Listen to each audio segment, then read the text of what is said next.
Hello, everyone. Welcome back to the Easy English channel. We are so happy to see you again. I'm Emily. And I'm Peter. Hello, Emily. I'm feeling very excited today. How are you?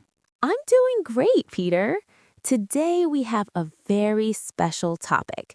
Many students ask us, how can I speak English fluently? That is a big question. Fluently sounds like a difficult word. Does it mean speaking very, very fast?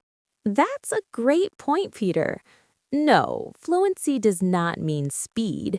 It means speaking smoothly without stopping for a long time. It means people can understand you easily. Oh, I see. So I don't need to speak like a race car. I just need to keep the conversation going. Exactly. And before we start sharing our tips, remember to subscribe to our channel if you want to improve your English every day. Yes, give us a like and tell your friends about us. Okay, Emily, let's help our listeners. What is the first secret to speaking fluently? The first secret is don't be afraid of mistakes. That is hard. When I make a mistake, I feel shy. I want to stop talking. I know, but listen, even native speakers make mistakes. If you worry too much about grammar, you will stop and think for too long. That breaks the flow. So it is better to say a sentence with a small mistake than to stay silent? Yes. For example, if you say, he go to school instead of he goes to school, people still understand you. Just keep talking. That makes me feel much better. Okay, so tip number 1, keep talking and don't worry about perfect grammar. What is tip number 2? Tip number 2 is using fillers. Fillers? What are those? Are they like snacks? Not exactly. Fillers are small words we use when we need a second to think. In English, we use words like, well, let me see, or, you know? Oh, I hear people say well all the time. Can you give us an example? Sure. If someone asks me, Emily, what did you eat for dinner yesterday? Instead of staying silent while I think, I say, well, let me see. Oh, I ate pizza. That sounds very natural. If I just stay silent, the other person might think I didn't hear them. But if I say, well, let me see, they know I am thinking. Exactly. It buys you time. Let's practice, Peter. Peter, what is your favorite movie? Let me think. I really like Toy Story. It's a classic. Perfect. You used and let me think. That made your English sound very smooth. This is a great trick. What else can we do to speak more fluently? Tip number 3, use short and simple sentences. Really? I thought I had to use long, smart sentences to sound fluent. Not at all. When you use very long sentences, it is easy to get lost or forget the grammar. If you use short sentences, you have more control. Can you show us the difference? Okay, a long, difficult sentence is, yesterday, because the weather was quite rainy and I didn't have my umbrella, I decided that I should probably stay at home instead of going to the park with my sister. Wow, that's a lot of words. I'm tired just listening to that. Right. Now listen to the short version. Yesterday, it was rainy.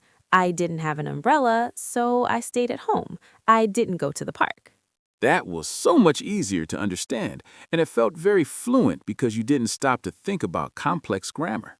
Exactly. Short sentences are your friends. You can connect them with simple words like and, but, so, and because. And, but, so, because. I know those words. Good. Let's try to talk about a daily routine using those words. Peter, tell us about your morning. Okay, I wake up at 7 a.m. I'm a bit tired, so I drink coffee. I eat breakfast, and then I go to work. I take the bus because I don't have a car. That was excellent.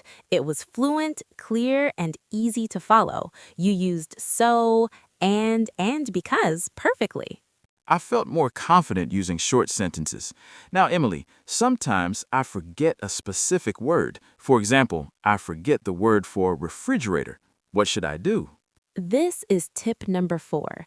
Use other words to describe it. This is called circumlocution. That's a big word. Circumlocution. It just means talking around the word. If you forget refrigerator, you can say the big cold box in the kitchen where we keep the milk. Oh, people will definitely understand that. Yes. If you forget dentist, you can say the doctor for my teeth. If you forget pharmacy, you can say the shop for medicine. This is great because I don't have to stop the conversation to look at a dictionary on my phone. Exactly. Stopping to check a dictionary is the enemy of fluency. Just describe the thing and keep going. Okay, let's review what we have so far. Don't be afraid of mistakes. Use fillers like well and let me see. Use short sentences with and, but, so, and because. Describe words you forget. You are a fast learner, Peter. We have one more very important tip. Tip number 5. Practice common phrases. Common phrases like, how are you? Yes, but also phrases for daily life. Instead of building every sentence word by word, you should learn chunks of language. Chunks? Like chunks of chocolate? Exactly. Little pieces of language that always go together.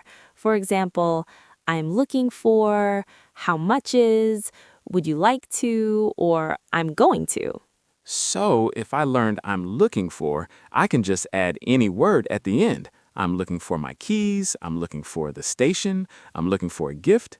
Yes, because you know the first part so well, you don't have to think about the grammar. It just comes out of your mouth automatically.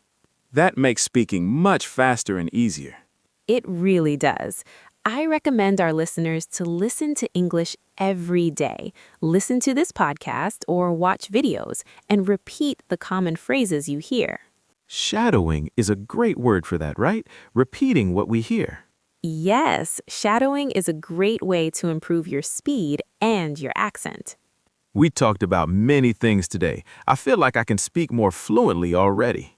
That's the spirit, Peter. Fluency is a journey. It takes time, but if you follow these tips, you will see progress very soon. I agree. It is all about confidence and practice. Before we go, we have a challenge for our listeners. Oh, I love challenges. What is it? We want you to tell us about your day in the comments, but try to use tip number 3. Use short sentences and connect them with and, but, so, or because. That's a great idea. For example, today I went to the store. I wanted to buy bread, but they didn't have any, so I bought cake. It was delicious. Perfect example, Peter. We can't wait to read your stories in the comments.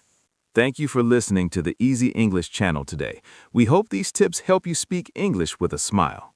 Goodbye, everyone. See you in the next lesson. Bye-bye.